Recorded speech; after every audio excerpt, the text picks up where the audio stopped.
Giovedì 14 agosto. San Massimiliano Maria Colbe, sacerdote e martire. È il 226esimo giorno dall'inizio dell'anno, ne mancano 139 al termine.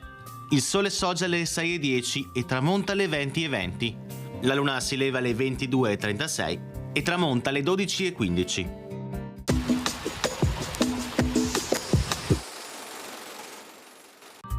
Daniele Manin saluta per l'ultima volta la Guardia Civica schierata in piazza San Marco a Venezia.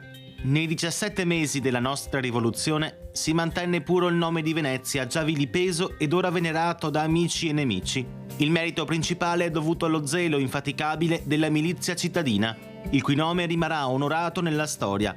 Preso da commozione, Manin conclude singhiozzando: «Io non ho mai ingannato alcuno. Se volete, dite pure questo uomo si è ingannato, ma non dite mai quest'uomo ci ha ingannati». Dalla piazza si risponde a gran voce: «No, no, viva Manin!».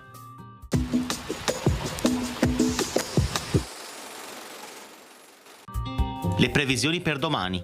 In pianura cielo da sereno a poco nuvoloso. In montagna tempo un po' variabile, con spazi di sereno dapprima ampi e poi alternati ad addensamenti nuvolosi che potranno associarsi ad alcune precipitazioni anche a carattere di rovescio o temporale. Riguardo alle temperature, contenute variazioni di carattere locale, tra cui per le minime prevalgono aumenti a sud e diminuzioni a nord.